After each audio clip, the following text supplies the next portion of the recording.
So, how do you create a globe-spanning terror organization? It turns out you don't need a secret volcano lair. You just need a few things. First, take a reasonably stable, if brutally run, country.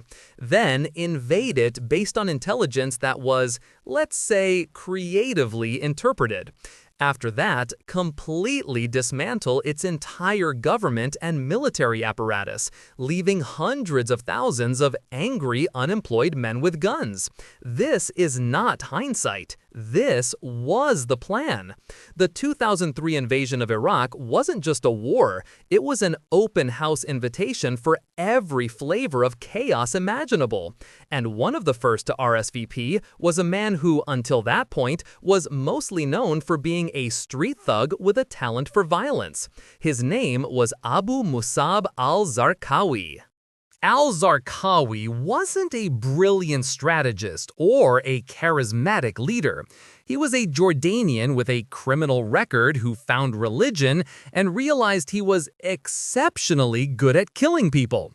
He arrived in Iraq with a simple, horrifying business plan: ignite a civil war between Sunni and Shia Muslims. He figured if he bombed enough Shia mosques and markets, the resulting rage and retribution would push the Sunni population into his arms for protection.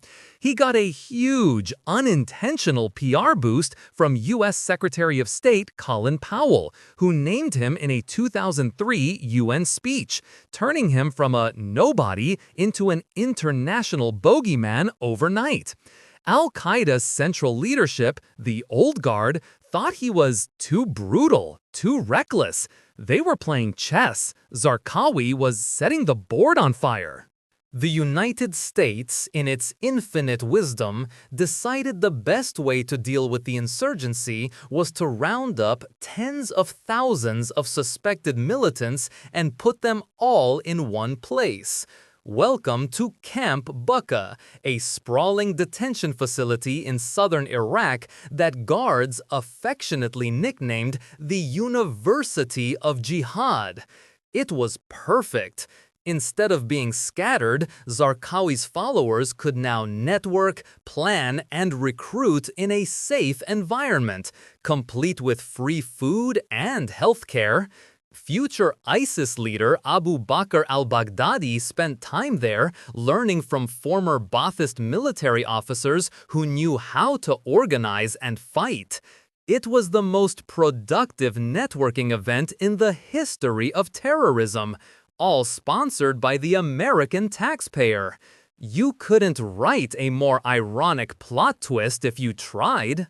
By 2006, Zarqawi's group, now called Al-Qaeda in Iraq, or AQI, had become so monstrously violent that the local Sunni tribes got sick of them.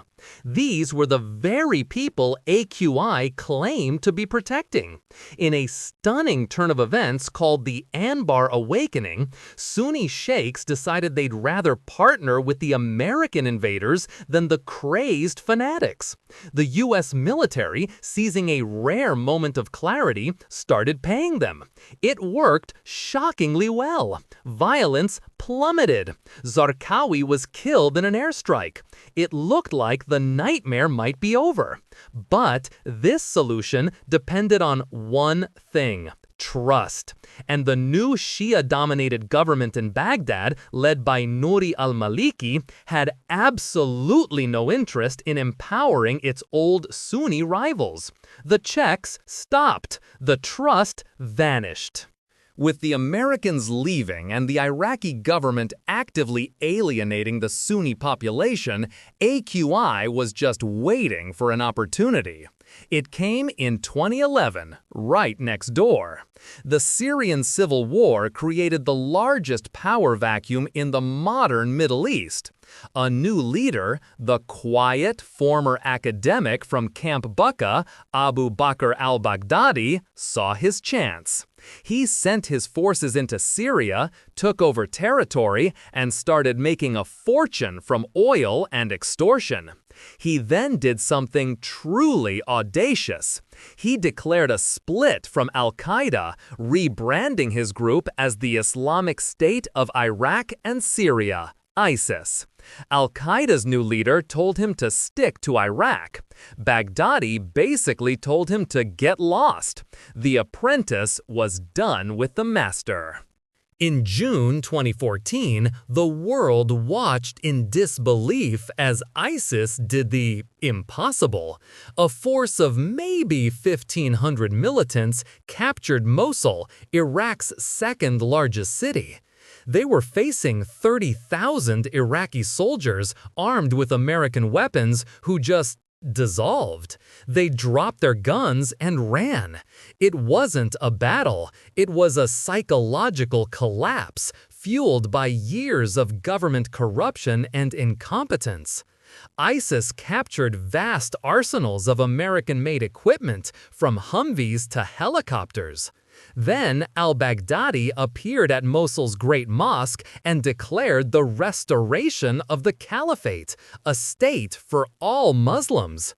This wasn't just a terror group anymore. This was a proto-state with departments, tax collection, and the terrifyingly efficient, spreadsheet-driven bureaucracy of evil. What made ISIS different was their media savvy.